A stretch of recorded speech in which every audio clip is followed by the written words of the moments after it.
Tiene la palabra el diputado Itzcoatl Tonatiuh Bravo Padilla, de Movimiento Ciudadano.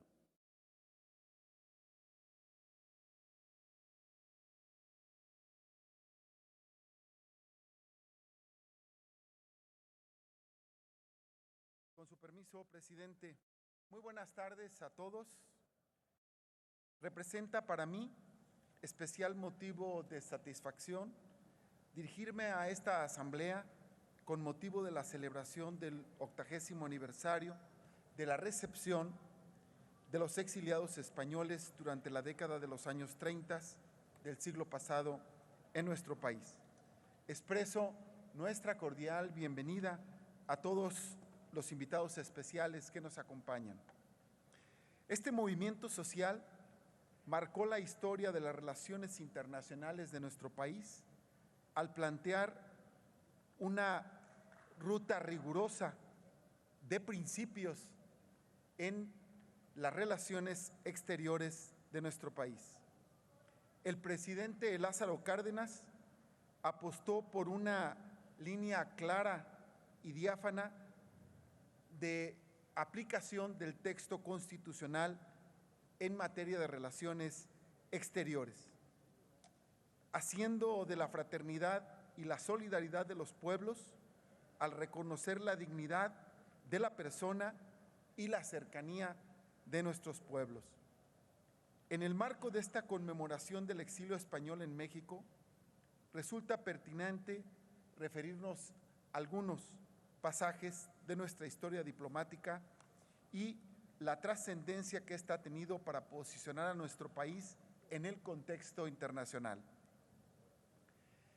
Quisiera señalar que el 7 de junio de 1937, como ya ha sido aquí referido, llegaron a nuestro país 442 niños huérfanos de la Guerra Civil, los cuales fueron acogidos en Morelia y todos los conocimos como los niños españoles de Morelia, bajo la tutela de doña Amalia Solórzano. Ha sido ya aquí referido el discurso del jefe del gobierno español, Pedro Sánchez, al cual también haré referencia. El exilio es abominable siempre, aunque gracias a él a veces se hayan creado algunos de los versos más hermosos. El gran éxodo republicano de 1939, el último de los grandes exilios de la historia de España, cumple en 2019 80 años.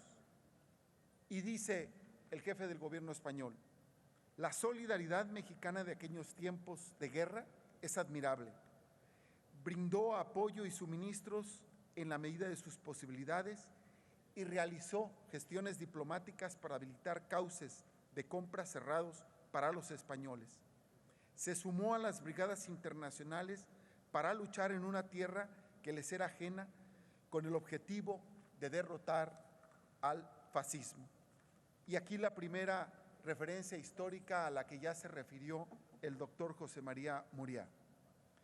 3 integrantes del Frente de Estudiantes Socialistas de Occidente, FESO, de la Universidad de Guadalajara, partieron por barco a luchar por la República Española y sucumbieron en batalla justamente en el puerto del Ferrol, España.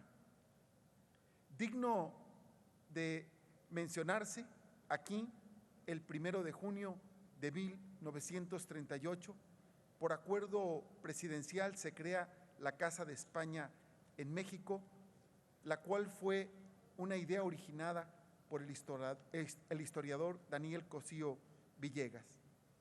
Sus primeros miembros peninsulares fueron Luis Recasens Sichés, José Moreno Villa y León Felipe.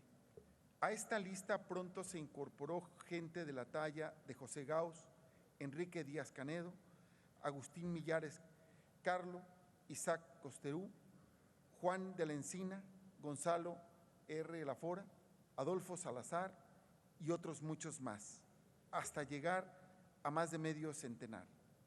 Aquí una segunda referencia a Jalisco. Como diputado y como representante de esa entidad.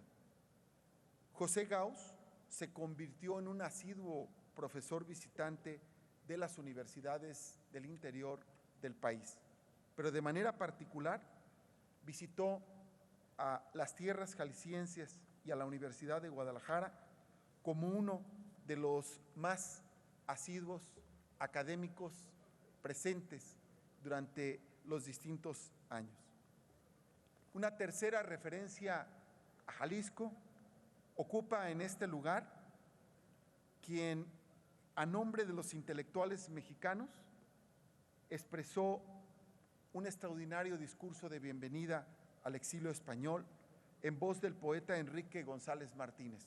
Y lo cito: volver los ojos a España es encontrar tristezas y destrozos sangrientos, mas quienes están entre nosotros no pueden ni deben sentirse desterrados, pues en cada jirón de América encontrarán una evocación de la buena tierra que creó el Nuevo Mundo. Bienvenidos, amigos, a esta nuestra casa que es la vuestra. Termina la cita del poeta. Desde el primer momento, el presidente Lázaro Cárdenas dispuso que México recibiera fraternalmente a los exiliados españoles. Cuando el ejército alemán se lanzó contra Francia, instruyó al embajador Luis Rodríguez para que con carácter de urgencia informara al gobierno francés, y lo volveré a leer como ya lo hizo José María Muriá. Entrecomillado, la instrucción del presidente Lázaro Cárdenas al embajador de México en Francia. México está dispuesto a acoger a todos los refugiados españoles de ambos sexos residentes en Francia. Si el gobierno francés acepta en principio nuestra idea, expresará usted que desde el momento de su aceptación, todos los refugiados españoles quedarán bajo la protección de la bandera de México.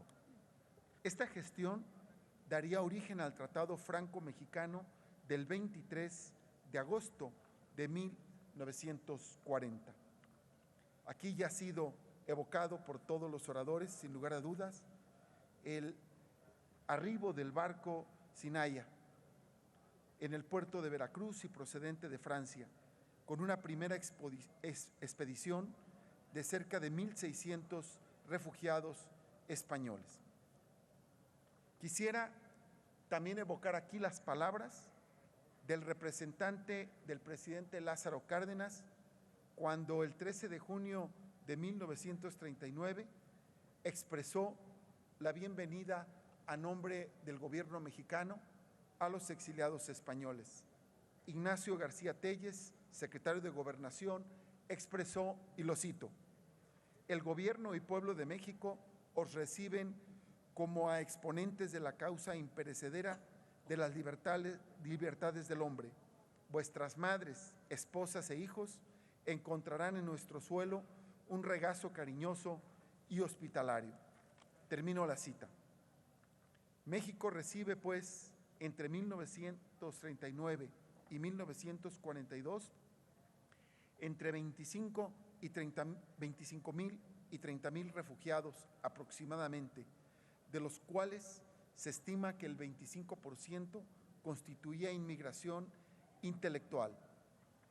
Entre estos figuraban alrededor de 5,000 profesionales calificados, incluidos actores y artistas de diversos géneros, 2,700 catedráticos y profesores de varias ramas científicas, unos 500 magistrados, abogados y estudiantes de derecho, 500 escritores, poetas, pintores y periodistas, 250 ingenieros y arquitectos, 500 médicos y unos 250 militares de distintas armas, predominantemente los de la aviación. Pero esta apertura de nuestro país no se ha reflejado únicamente con el pueblo español. Aquí se ha dicho, y hay que decirlo de nueva cuenta, México recibió intelectuales norteamericanos que huían de la persecución del macartismo. A los exiliados uruguayos, argentinos, chilenos, brasileños y paraguayos, quienes recibieron refugio ante la persecución desatada por los gobiernos dictatoriales de la región, a guatemaltecos que huían del genocidio y fueron acogidos, el Tratado Franco-Mexicano que reconoció al Frente Sandinista de Liberación Nacional como parte beligerante y la solidaridad con el pueblo salvadoreño. En este aniversario número 80, a nombre de las legisladoras y legisladores de Movimiento Ciudadano, hacemos un llamado a recordar la historia de la solidaridad del pueblo de México y a recuperar la lección y el aprendizaje que el exilio español nos ha dejado como nación. Estamos llamados como país y su gobierno, México y su gobierno, a ratificar con renovada energía su política de principios rectores en materia de relaciones exteriores. La enseñanza es muy clara. Frente a la dictadura y la tiranía, la ruptura de relaciones y la solidaridad con los exiliados. Que viva el presidente Lázaro Cárdenas, que viva el exilio español, que viva México. Muchas gracias. Muchas gracias, diputado. Perdón.